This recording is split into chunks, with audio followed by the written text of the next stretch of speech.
Ayo. Ini contohnya kita punya pojok baca. Misalkan kalian mau ngambil buku membaca. Setelah membaca diapakan bukunya? Harus apa?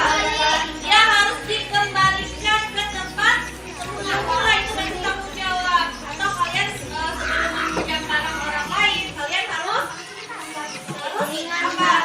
Minta apa dulu? Minta izin. Itu ya. Jangan setelah minjam tiba-tiba temannya nyari, oh mana tadi buku atau pamflet? Nggak tahu. Jangan bawa. Nah, artinya kita tidak bertanggung jawab. Itu nantilah nilai-nilai itu nanti yang akan kita masukkan ke dalam kesepakatan kelas yang nantinya akan jadi keyakinan kelas. Kalian yakin dulu. Kalau yakin insya Allah akan tumbuh keyakinan itu di diri kalian. Ini bisa dilaksanakan dengan setulus hati. Ya, itulah. Hari ini di awal tahun baru, bukan hanya kelasnya yang baru, tapi ada kesepakatan atau keyakinan yang akan kita buat baru lagi. Waktu kelas 5 sudah kita pernah membuatkan yang ada tanda tangan kalian. Nah, di kelas 6 ini lagi kita akan buat baru lagi.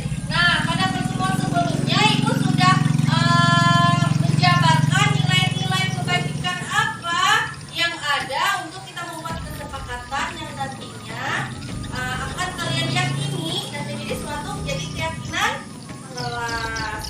Nah, sekarang Ibu ingin mendengar curhatan hati kalian dulu. Kita sudah pendapat dulu.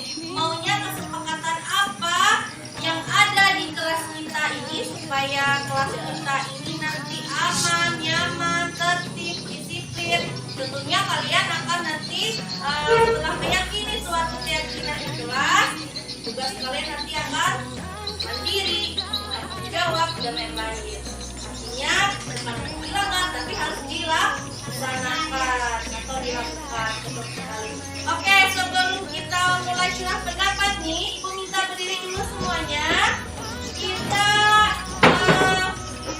drinking dulu. Ini kasih motivasi pagi dulu biar semangat semuanya. Kita tepuk semangat dulu ya. Setelah tepuk semangat kita akan menyanyikan lagu Profil Pelajar Pancasila. Oke, kita mulai tepuk semangat dulu ya. Berdiri sebelah sini. Kita mulai hitungan ketiga. 1, 2, 3. Tepuk semangat. 1, 2, 3.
Yang sudah silakan ditempel di papan tulis.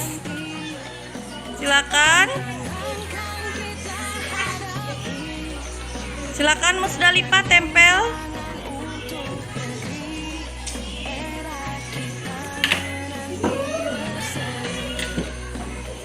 Yang lain silakan.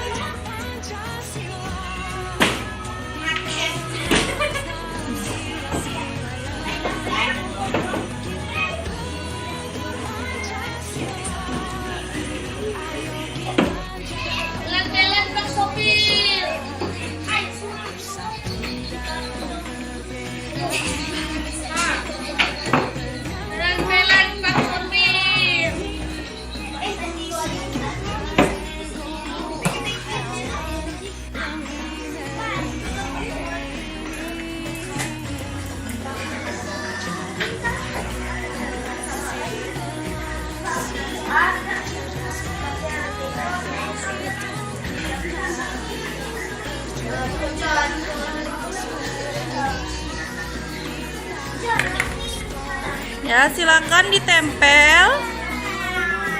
Disusun nak ya. Ya.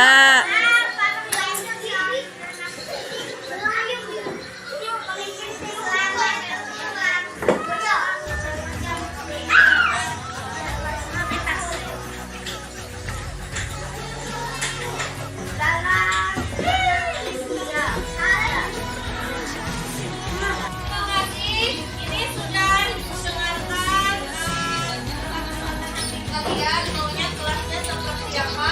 Ini tidak dibacakan satu-satu, tapi sudah tadi sempat ibu apa ya, sudah ibu baca. Ada yang sama juga maunya seperti apa? Ada yang ini mendengarkan penjelasan guru, tidak boleh membuang sampah di belakang sekolah. Ada yang tidak boleh belajar sambil bermain. Tidak boleh berbicara saat sedang pelajaran. Apalagi ada yang tidak boleh ribut. Tidak boleh membuang sampah di laci. Ada yang tidak boleh membuang sampah sembarangan. Sama ya. Tidak boleh jahil kepada teman. Nah ini ya. Nah, langkah selanjutnya, ini tadi kan kalian buat kesepakatan kelasnya. Ada kata yang bernilai negatif, misalnya tidak, jangan, atau tidak boleh. Nah ini kata yang tidak boleh atau jangan atau kata tidak itu kita ubah menjadi kalimat positif. Jadi kita hilangkan. Misalnya punya si Reva tidak boleh ribut di dalam kelas. Kita ubah yang tidak boleh kita hapuskan. Berarti kalau tidak boleh ribut di kelas, otomatis kalian harus belajar dengan sungguh-sungguh kan? Nah berarti nanti kesepakatan yang kita buat adalah belajar dengan sungguh-sungguh saat jam pelajaran. Misalnya tidak boleh membuang sampah sembarangan, berarti buanglah sampah pada tempatnya. Nanti kita bikin ya, biar kelasnya nanti tidak ada kalimat yang negatif, semuanya positif. Misalnya ada yang menuliskan tidak boleh memakai sepatu di dalam kelas, berarti nanti memakai sepatu hanya di luar kelas. Berarti kalau sudah di dalam tidak boleh menggunakannya.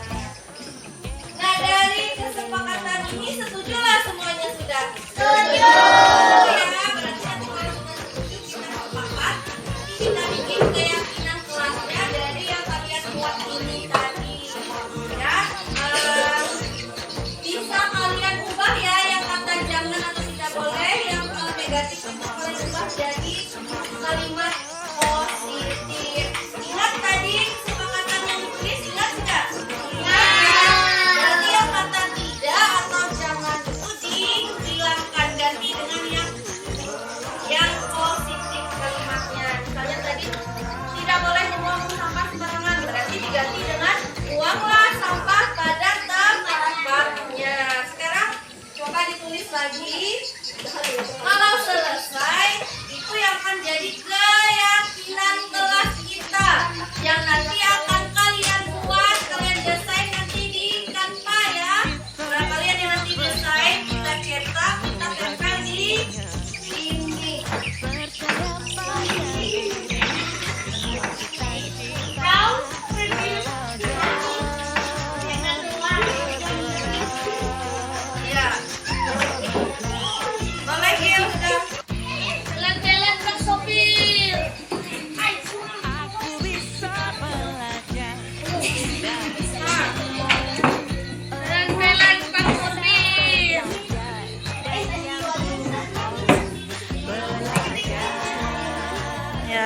Yang sudah silakan ditempel di papan tulis. Silakan. Silakan Musdalifah tempel.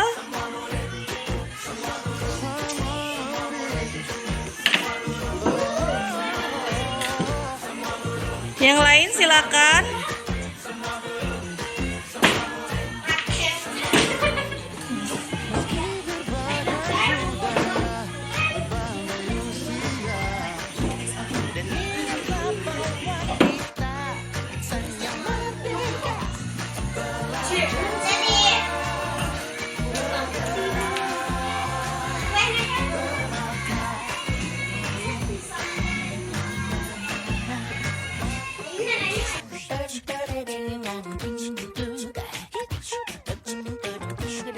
Kalau nanti jam olahraga silakan main bola sepuas-puasnya.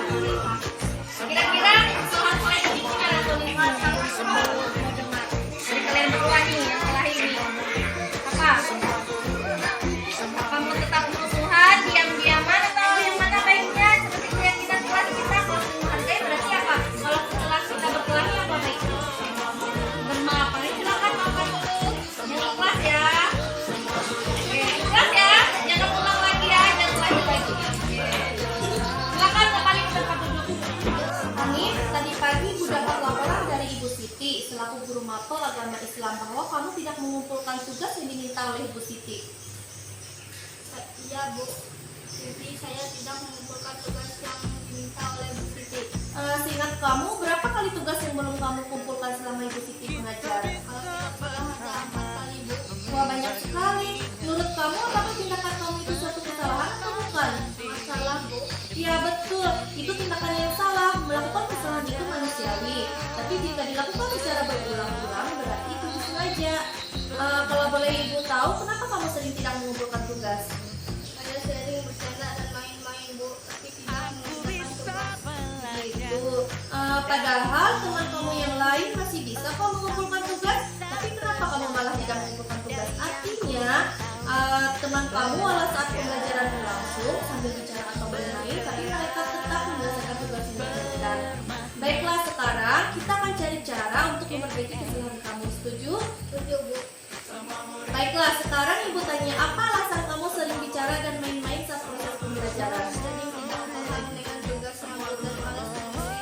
Oh begitu. Sekarang kamu tahu tidak jadi anak yang malas itu baik tidak? Tidak Bu. Apa kerugian yang kita dapatkan bila kita malas? Dan kita tidak selesai Bu. Iya betul, dengan malas pekerjaan kita tidak ada hasilnya. Iya Bu. Nah, belajar dengan sungguh-sungguh itu sangat penting karena dari sesuatu yang kita tidak tahu menjadi tahu, dan apabila ada pembelajaran yang tidak dimengerti, kamu harus menanyakan pada guru. Jadi pembelajaran yang tidak bisa menjadi bisa. Dan nilai saat kamu mengumpulkan tugas itu adalah salah satu penilaian untuk menentukan nilai rapor yang nantinya akan berpengaruh dengan baik atau tidak dengan kamu. Jadi jangan main-main lagi di kelas ya. Iya Bu. Nah, sekarang kamu sering berbicara dan main-main di kelas. Apakah sudah melanggar keyakinan kelas kita? Ya benar Bu. Sekarang Ibu tanya, keyakinan kelas apa yang sudah kamu langgar? Saya harus fokus belajar dengan main-main dan pembelajaran yang berarti saya mengumpulkan tugas yang diminta oleh guru. Dan bila ada pelajaran yang tidak bisa dimengerti pada guru. Ya, betul. Jadi kamu harus belajar dengan sungguh-sungguh. Nah, sekarang Hanif, Ibu ingin tanya, apa solusi yang dapat kamu lakukan untuk memperbaiki kesalahan kamu? Saya harus fokus belajar, tidak boleh main-main saat jam pembelajaran, dan harus menyelesaikan dan mengumpulkan tugas yang diminta oleh guru. Dan apabila ada pelajaran yang tidak bisa dimengerti, harus bertanya pada guru. Iya, bagus sekali solusi yang akan kamu lakukan. Baiklah, Ibu harap nanti kamu harus benar-benar melaksanakan apa yang akan menjadi perbaikan atas tindakan kamu tadi ya. Iya Bu. Nah, sekarang silakan kamu kembali ke kelas. Baik Bu, terima kasih. Sama-sama. Pagi Ibu mendapat laporan dari seksi kebersihan kelas, yaitu Naila, bahwa kamu teguran dan kamu marah-marah sampai mengeluarkan kata-kata kasar. Iya Bu, benar Bu, karena saya sangat kesal. Kenapa kamu kesal? Karena waktu saya tidak melaksanakan tiket kebersihan kelas, saya ditegur oleh Naila Bu. Oh begitu.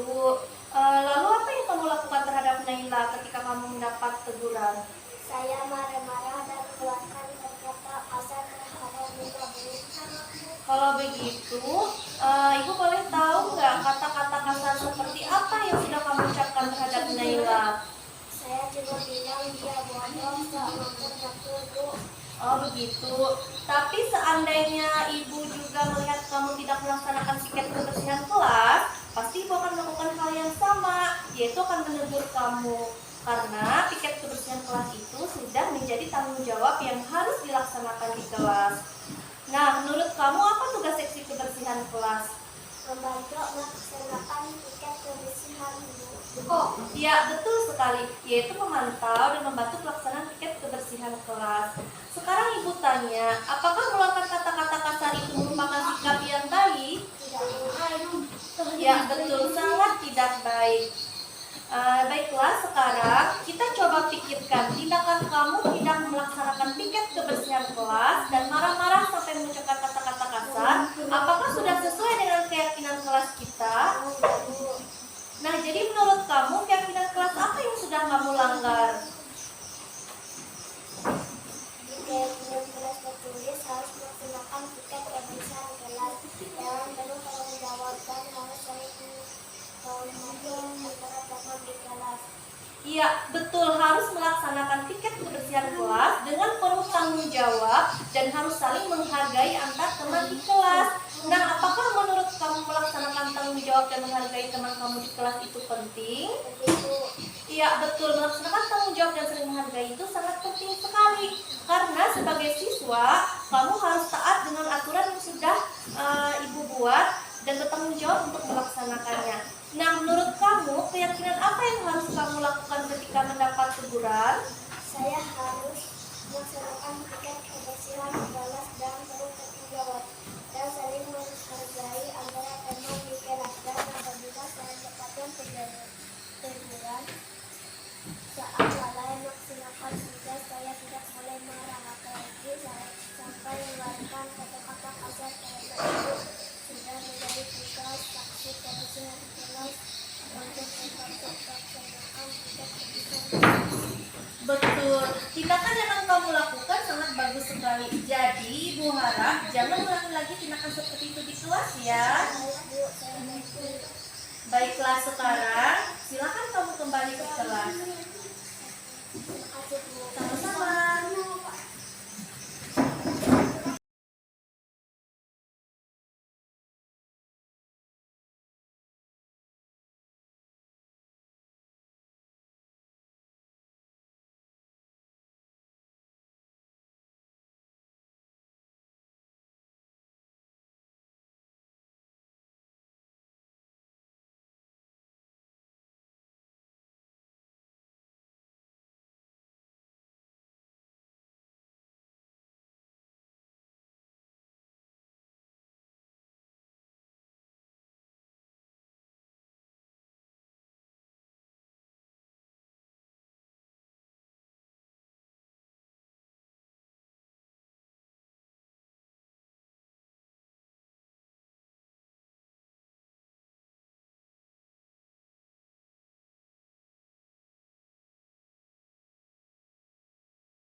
Selamat siang. Alhamdulillah, puji syukur kita panjatkan kehadirat Allah Subhanahu wa Ta'ala. Dan pada siang hari ini kita diberikan kesempatan untuk melaksanakan tugas kita satu lagi, yaitu Pancasila. Kita bernafas dalam sila-silanya. Kita belajar Pancasila. Ayo kita jaga untuk Indonesia. Kita belajar Pancasila. Kita bernafas dalam sila-silanya. Kita belajar Pancasila. Ayo kita jaga untuk Indonesia. Ini untuk mengikuti kegiatan sosialisasi pemahaman dan penerapan budaya positif sebagai optimalisasi budaya positif di SD Negeri 2 Jambu. Tujuannya adalah supaya kita dapat menerapkan budaya positif ini di satuan pendidikan kita, khususnya pada modul 1.4.A.9, yaitu di modul 1.A. Mudah-mudahan kita dapat memahami dan bisa mengikuti apa yang diarahkan oleh CGP, yaitu Ibu Andeni yang melaksanakan programnya. Setelah melaksanakan lokakarya kedua, mereka harus menyelesaikan satu aksi nyata yang mana diterapkan. Memohon ampun seraya mengharap agar doa kita dikabulkan oleh Allah Subhanahu wa Ta'ala. Amin amin ya Allah ya Rabbal alamin. Bismillahirrahmanirrahim. Allahumma inna nas'aluka salamatan fid din wa 'afiyatan fil jasad wa ziyadatan fil ilmi wa barakatan fil rizqi wa tawbatan qabla al-maut wa rahmatan inda al-maut wa maghfiratan ba'da al-maut. Allahumma hawin alaina fi sawratil maut wa najata minna tamana wa nalizab. Rabbana la tuzigh qulubana ba'da idh hadaytana wa hab lana min ladunka rahmatan innaka antal wahhab. Allahumma ighfir li dzunubi wa li walidayya warhamhuma kama rabbayani shaghira. Rabbana atina fid dunya hasanah wa fil akhirati hasanah wa qina azabannar. Walhamdulillahi rabbil alamin. Assalamualaikum warahmatullahi wabarakatuh. Selamat siang Bapak Ibu guru semua. Mohon izin ulun berdiri di depan bukan untuk menggurui Bapak Ibu semua, tapi di sini kita sama-sama mencari satu tujuan dan mencari satu kesepakatan sekaligus pemahaman dalam aksi nyata di modul 1.4, yaitu sosialisasi pemahaman dan penerapan budaya positif sebagai optimalisasi budaya positif di SD Negeri 2 Jambu. Saya percaya dan yakin Bapak Ibu yang hebat yang ada di dalam ruangan ini yang sudah hadir tentunya sudah mengerti dan memahami apa arti budaya positif tersebut. Di sini pemahaman pengalaman penerapan budaya positif yang ada di sekolah kita. Pertama-tama saya akan menyampaikan tujuan pembelajaran. Yang pertama, satu, memahami konsep pendidikan menurut Ki Hajar Dewantara dihubungkan dengan konsep budaya dan lingkungan positif di sekolah yang berpihak pada murid. Yang kedua, mengevaluasi dan merefleksi tentang praktik disiplin untuk menciptakan murid dengan profil pelajar Pancasila. Yang ketiga, memahami peran guru untuk membangun budaya positif dengan menerapkan konsep disiplin positif. Sebelum kita masuk ke materi budaya positif, mungkin dari Bapak Ibu ada yang tahu apa pengertian dari budaya positif? Silakan. Mungkin bisa Bapak Indra, silakan Bapak. Budaya positif itu dilaksanakan sesuai dengan tujuan pendidikan menurut Ki Hajar Dewantara yang menuntun segala kodrat yang ada pada anak agar mereka dapat mencapai keselamatan dan kebahagiaan yang setinggi-tingginya, baik sebagai manusia maupun sebagai anggota masyarakat. Iya, betul sekali. Menurut Ki Hajar Dewantara, budaya positif itu dilaksanakan sesuai dengan tujuan pendidikan menurut Ki Hajar Dewantara itu sendiri, yaitu menuntun segala kodrat pada anak agar mereka dapat mencapai keselamatan dan kebahagiaan yang setinggi-tingginya, baik sebagai manusia maupun sebagai anggota masyarakat. Namun dari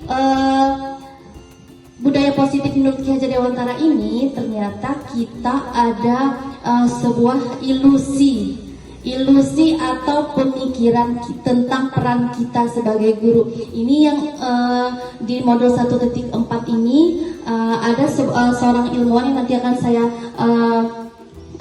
tayangkan di slide untuk menyamakan atau mencari satu tujuan kita bersama, kesepakatan bersama mengenai konsep budaya positif menurut Ki Hajar Dewantara. Nah, di modul budaya positif ini ada beberapa materi. Yang pertama ada perubahan paradigma belajar, ada disiplin positif, ada motivasi diri manusia, ada kebutuhan manusia, ada posisi kontrol restitusi, keyakinan kelas, dan segitiga restitusi. Kita masuk di perubahan paradigma belajar, Bapak Ibu. Pembelajaran dengan paradigma baru itu dirancang berdasarkan prinsip pembelajaran yang terdiferensiasi, sehingga setiap siswa belajar sesuai dengan kebutuhan dari tahapan perkembangan untuk mewujudkan profil pelajar Pancasila. Terdiferensiasi ini yang diambil fokusnya di terdiferensiasi. Kita tahu kan, pembelajaran terdiferensiasi artinya kita memetakan bakat dan minat peserta didik kita yang unik, yang beragam. Namun pada kenyataannya kita sebagai seorang pendidik merasa ada satu ilusi. Ada ilusi peran kita sebagai pendidik. Apa itu? Nah, di sini ada perubahan paradigma. Bapak Badian boleh bantu untuk bagikan kertas tip note-nya. Silakan Bapak Ibu baca di layar depan. Ada kegiatan kepalang tangan. Bapak Ibu cukup tulis apa yang terjadi. Di sini kita tidak mencari jawaban salah atau benar, tapi kita sama-sama untuk mencari satu kesepakatan nanti. Di sini ibaratkan Bapak Ibu duduk bersebelahan dengan teman Bapak Ibu. Di tangan kanan Bapak Ibu ini genggam sesuatu yang sangat berarti, yang sangat tidak bisa orang lain tahu. Namun teman Bapak Ibu yang di sebelah Bapak Ibu ini ngotot sekali untuk menyuruh Bapak Ibu membuka sesuatu yang ada di tangan Bapak Ibu. Entah itu dengan cara merayu, membujuk, menyuap, dan lain sebagainya. Apa yang terjadi pada diri Bapak Ibu? Apakah Bapak Ibu membuka atau masih tetap kekeh menutup? Itu nanti silakan tulis di jawaban di kertasnya. Jawabannya ini tidak kita mencari salah atau benarnya ya Bapak Ibu ya. Silakan, saya beri waktu setengah detik. Apa yang terjadi saja ketika orang membujuk Bapak Ibu untuk membuka sesuatu yang ada di kepalan tangan Bapak Ibu, padahal menurut Bapak Ibu yang ada dalam kepalan tangan Bapak Ibu ini adalah sesuatu yang sangat berarti. Tetapi orang di sebelah Bapak Ibu ini merayu, membujuk, bahkan menyuap untuk Bapak Ibu membuka, biar dia melihat tahu apa isinya. Apa yang terjadi di Bapak Ibu? Apakah membuka atau menutup? Seperti itu ya. Boleh nanti jawabannya membuka atau menutup saja. Boleh nanti. Harus ada alasannya.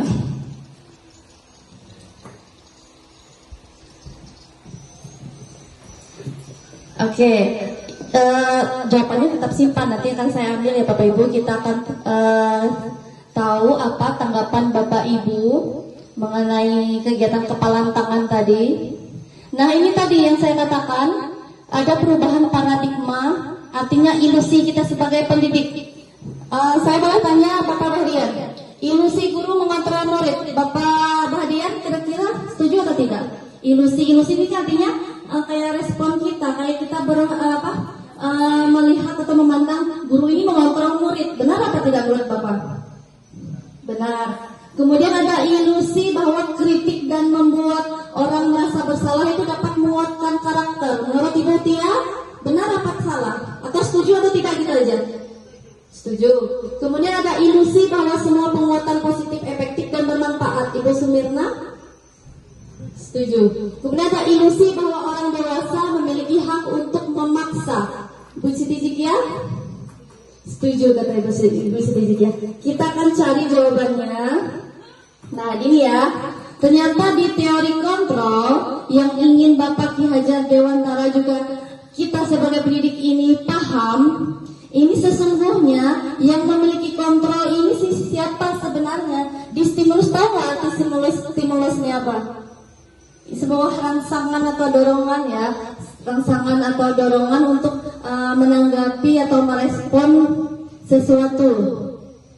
Ternyata kalau di stimulus kita nih, kita mencoba mengubah orang agar berpandangan sama dengan kita. Padahal kalau di teori kontrol yang diinginkan, itu sebenarnya kita berusaha, bukan mencoba mengubah, tapi cuma berusaha memahami pandangan orang lain tentang dunia. Jadi tidak ada istilah mencoba mengubah, tetapi berusaha memahami pandangan orang lain tentang dunia. Ini ada perilaku buruk dilihat sebagai suatu kesalahan. Kalau di teori kontrol, semua perilaku memiliki tujuan. Jadi jangan disalahkan.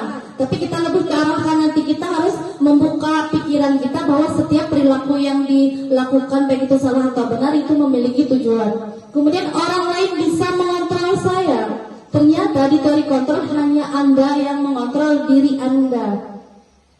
Artinya seperti yang saya suruh Bapak Ibu tadi jawab. Kira-kira ada yang menjawab tadi? Membuka atau menutup? Tadi ada yang membuka, ada yang menutup? Menutup. Kata Ibu Sina menutup, ada yang lain? Menutup. Ada yang membuka juga? Tidak ada. Karena sesuatu yang penting. Ini tidak mencari benar atau salah Bapak Ibu, karena memang yang mengontrol diri kita ini bukan orang lain tapi diri kita, ya. Jadi walaupun orang ingin membujuk, merayu, menyuap, mengiming-iming imbalan, kalau kita sendiri yang mengontrol diri kita, enggak akan terjadi itu, seperti itu ya. Kemudian saya bisa mengontrol orang lain tadi ya, Anda tidak bisa mengontrol orang lain. Ini ada lagi kelanjutannya Bapak Ibu. Pemaksaan ada pada saat bujukan gagal. Benar Bapak Ibu? Benar. Pada saat kita membujuk anak-anak nih, ternyata nggak nurut, pasti ada istilah pemaksaan. Kalau bahasa Bapak Ibu pakai atau kok banyak ya kalimat bahasa kita. Ternyata kalau di teori kontrol itu tidak dianjurkan Bapak Ibu. Jadi kita lebih ke kolaborasi dan konsensus menciptakan pilihan-pilihan baru. Artinya mencari kesepakatan seperti apa yang baiknya. Jadi tidak ada istilah memaksa. Kemudian modal berpikir menang kalah. Ada yang tahu nggak maksud modal berpikir menang kalah? Kalau di teori kontrol itu modal berpikir menang-menang. Ini yang ingin saya sampaikan sebenarnya. Kalau di SD kita masih ada istilah berpikir menang kalah. Kenapa? Bapak Indra masalah lomba. Ada yang lain? Agar tercapai tujuan mulia, yaitu sesuatu menjadi seseorang yang kita inginkan berdasarkan nilai-nilai yang kita hargai. Ternyata di makna disiplin ini semua perilaku itu memiliki tujuan. Anak di saat tidak melakukan disiplin di sekolah atau melanggar tata tertib di sekolah, tentu semua perilaku itu memiliki tujuan. Tujuannya nanti ada di sebelahnya. Saya mau ke sini dulu Bapak Ibu.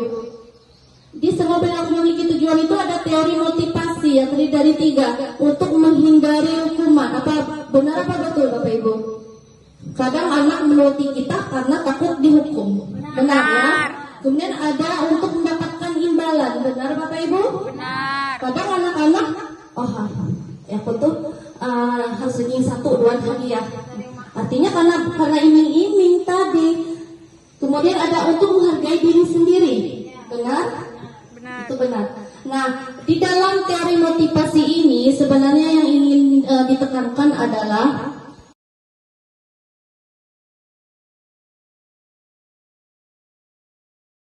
dengan penghargaan Bapak Ibu yang ingin kita sama mencari satu pemahaman bersama Bapak Ibu. Budaya kita di sekolah ini selalu memberikan penghargaan atau hadiah di saat pembagian rapot. Benar ya Bapak Ibu?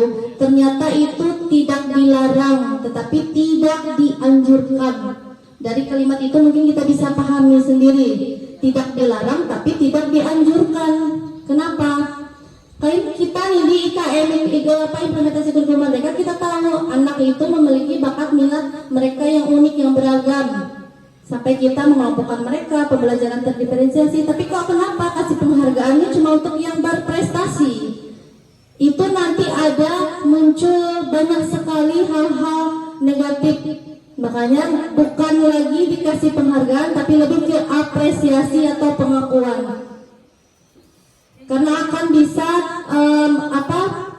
bisa membuat anak-anak itu merasa mereka tidak dihargai pengorbanannya. Kadang, oh bu, ulun kim bu ay tak mama di belajar, papa bu ay dari ranking. Terus kalau kita kasih penghargaan ke anak-anak yang tidak dapat peringkat itu seperti apa? Apakah kita cuma kasih yang peringkat 1, 2, 3 saja? Tapi nanti mungkin kita bisa ubah kalau kita sepakat ya Bapak Ibu. Kita ubah nanti kalau di saat pembagian rapor kita mengasih apresiasinya itu satu-satu ke depan.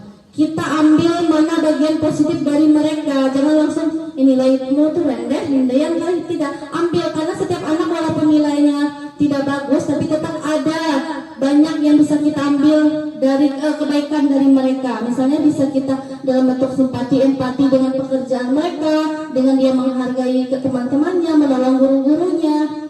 Tapi jangan istilahnya kita kasih penghargaan hadiah misalnya buku hanya untuk peringkat 1, 2, 3. Itu yang mau dicari kesepakatannya di sekolah. Cuma kan kita memang dari dulu, dari zaman saya sekolah juga seperti itu. Kalau peringkat dapat hadiah, ternyata kalau di teori kontrol itu tidak dilarang tapi tidak dianjurkan, karena lebih banyak membuat anak-anak itu merasa tidak dihargai perjuangannya. Itu. Jadi kalau kasih penghargaan semuanya jadi kasih dalam bentuk apresiasi atau pengakuan. Cuma ya itu yang sulitnya, karena sudah menjadi kebiasaan kita yang berprestasi saja yang dikasih sebagai bentuk motivasi mereka, biar yang lain ikut termotivasi. Padahal tidak seperti itu di teori menurut Glasser tadi ya. Nah ternyata kalau kita kasih penghargaan cuma yang dapat peringkat, mereka akan merasa temannya saja yang diperhatikan. Mereka tidak, mereka ini sama-sama berjuang. Ini yang mungkin nanti kita kesepakati seperti apa baiknya, dan mudah-mudahan nanti teori ini bisa kita terapkan di sekolah kita walaupun pelan-pelan, tapi ibaratnya walaupun tidak langsung tidak langsung seperti apa yang diharapkan, karena kita juga ada berproses ya sambil sama memahami apa yang sebenarnya diinginkan dari pembelajaran budaya positif di sekolah ini. Sampai di sini mungkin ada yang Bapak Ibu tanyakan, saya persilahkan.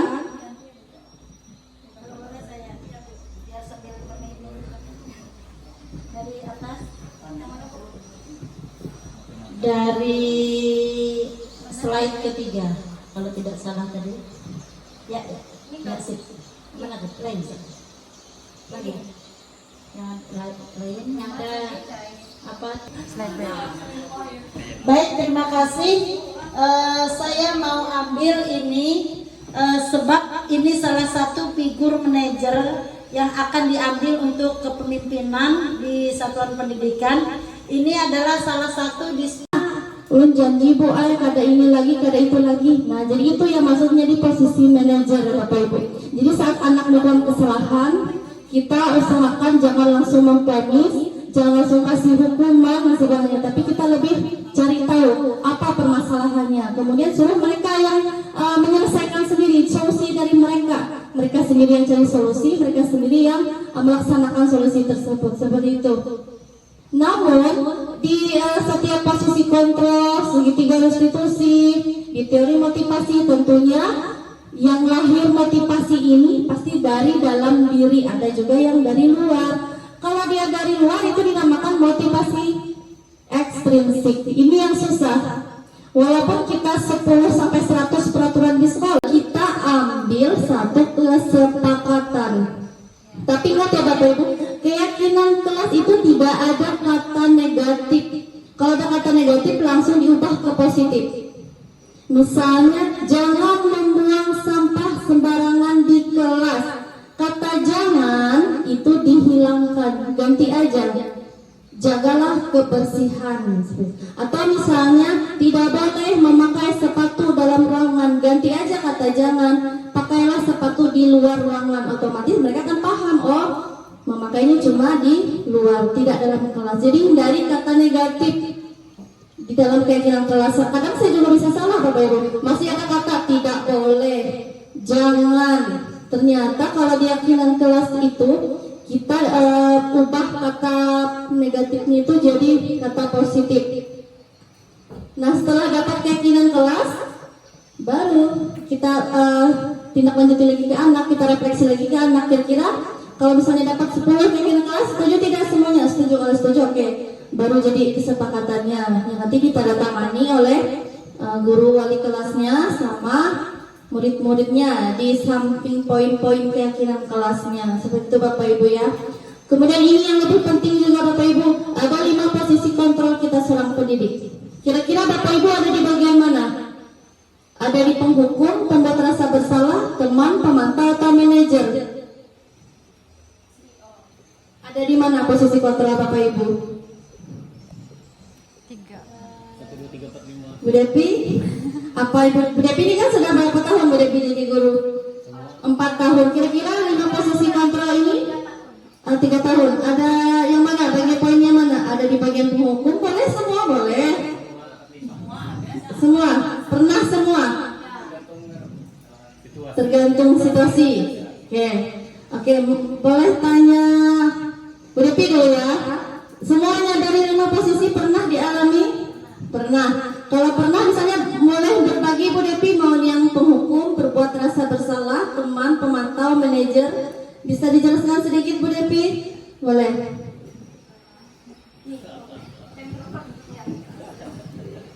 Kalau misalnya penghukum seperti apa gitu? Baik, terima kasih atas kesempatan yang telah diberikan. Menurut pengalaman saya selama 3 tahun mengajar, saya sudah pernah di antara 5 posisi kontrol saya pernah semua. Yang pertama penghukum, misalnya anak tidak mengerjakan tugas, jadi saya suruh apa dia mengerjakan di jam saya. Kalau dia tidak mengerjakan, dia tidak bisa ikut pelajaran yang selanjutnya. Untuk kedua pembuat rasa bersalah, saya ingatkan siswa, coba ingat perjuangan orang tua kalian. Jadi seolah-olah membuat siswa bersalah kenapa dia tidak mengerjakan. Misalnya saya bilang, setiap hari berapa jajan kamu, berapa uang yang dikasih orang tua kamu, berapa nasi atau apa yang sudah diberikan orang tua kamu, tapi kamu datang ke sekolah tidak mendapatkan apa-apa. Teman, saya tanya, kalau saya sebagai teman, saya saling curhat lah. Saya tanya ke siswa, kenapa kamu tidak mengerjakan? Begadang karena apa? Main game. Nah seperti itu. Untuk pemantau, saya cuma ingat orangnya. Misalnya Pak Indra tidak mengerjakan. Jadi saya lihat, oh ya Pak Indra, tapi saya cuma ingat, tapi saya tidak menghukum. Tapi nanti untuk nilainya hati-hati sama saya. Selanjutnya manajer. Kalau manajer itu kita seperti Bu Deni malah mengasih feedback, tidak mengasih ulasan kembali kalau sebagai manajer. Kalau manajer mungkin jarang. Yang paling sering itu pemantau. Saya orangnya bukan pendendam, tapi saya ingat, oh ya siswa ini nanti kalau dia tidak mau saya suruh minggu depan, bukan dia lagi yang saya suruh. Saya abaikan, itu kekurangan saya. Biasanya paling sering itu teman. Saya tanya, kamu kenapa kamu tidak mengerjakan? Ada masalah apa di rumah misalnya? Kan siswa kita berbagai macam, ada yang kerja, misalnya membantu seperti Supri kan, dia pulang sekolah ikut ke ladang atau apa. Saya tanya, saya sering sebagai teman curhat untuk siswa saya. Ya mungkin itu saja yang dapat saya sampaikan. Lebih dan kurangnya saya ucapkan mohon maaf dan terima kasih atas waktu yang telah diberikan.